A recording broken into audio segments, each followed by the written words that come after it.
Hi, everyone, and welcome back to Brian's Horror Corner, and welcome to this horror movie review for day 14 for my 31 Days of Halloween horror series. So, today we're going to jump back into the world of space horror, sci-fi horror. We're going to take a look at an absolute classic movie, and that, of course, is the original Alien. I have this double feature pack, Alien and Aliens, two great movies. Aliens being a little bit more of an action movie, but the first Alien, the one we're going to look at today, is definitely a sci-fi horror movie. So yeah, Alien from 1979 by Ridley Scott. Let's just go ahead and get into it. So, Alien is a 1979 science fiction horror film directed by Ridley Scott and written by Dan O'Bannon.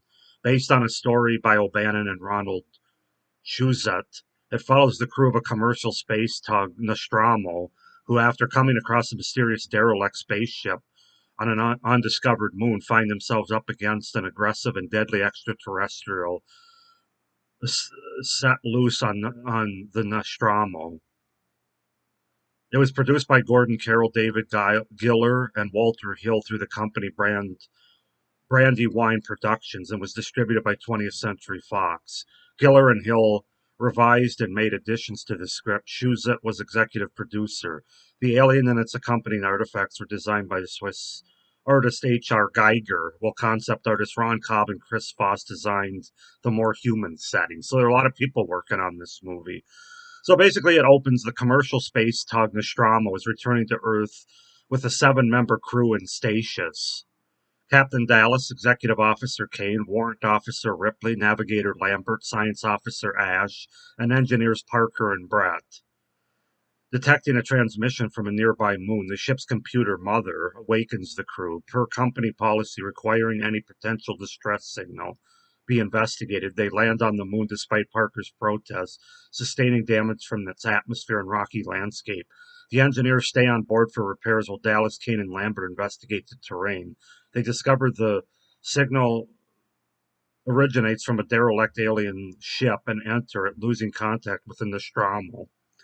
Ripley deciphers part of the transmission, determining it is as a warning, but cannot relay the information to those on the derelict ship. Meanwhile, Kane discovers a chamber containing hundreds of large egg-like objects. When he touches one, a creature springs out, penetrates his helmet, and attaches itself to his face. Dallas and Lambert Dallas and Lambert carry the unconscious Kane back to the Nostromo. As acting senior officer, Ripley refuses to let them aboard, citing quarantine regulations, but Ash overrides her decision and lets them inside. Ash attempts to remove the creature from Kane's face, but stops when he discovers that its extremely corrosive, acidic blood could hurt Kane and potentially damage the hull. So that's sort of the setup and the premise and the beginning of this movie. As far as the cast goes, we have Tom Skerritt as Dallas, Sigourney Weaver as Ripley, Veronica Cartwright as Lambert, Harry Dean Stanton as Brett, John Hurt as Kane, Ian Holm as Ash, and Yafi Okado as Parker. Fantastic cast. So yeah, that's the setup, the premise, and the cast for the original Alien from 1979.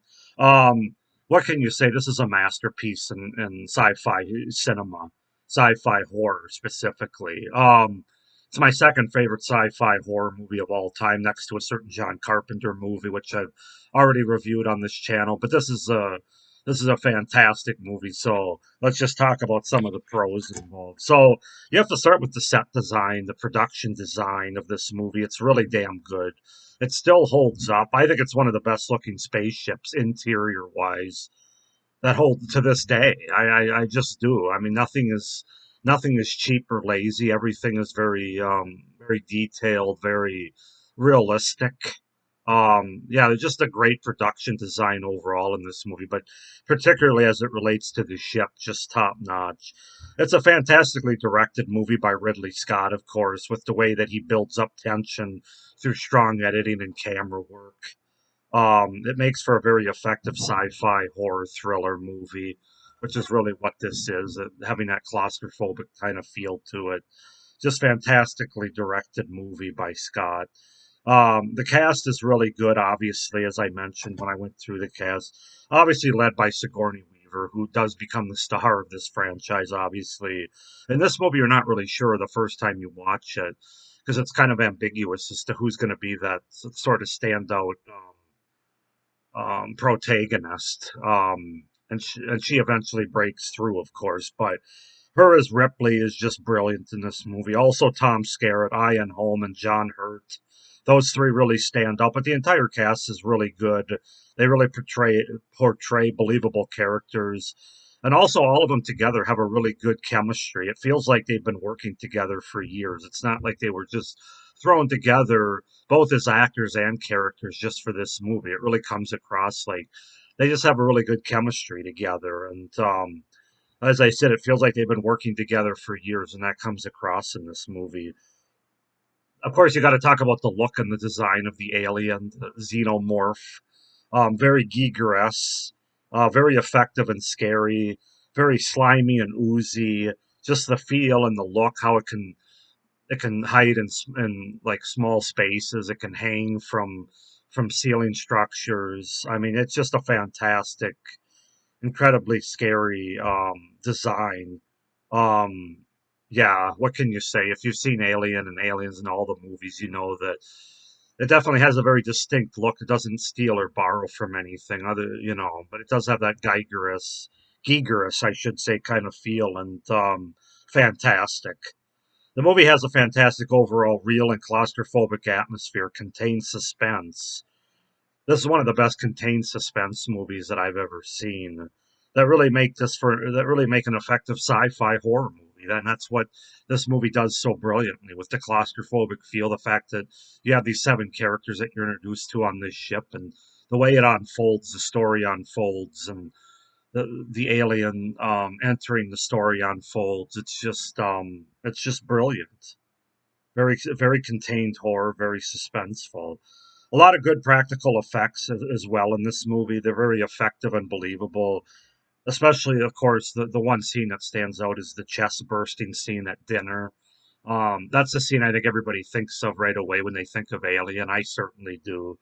Where you have this scene that's very visceral, very bloody.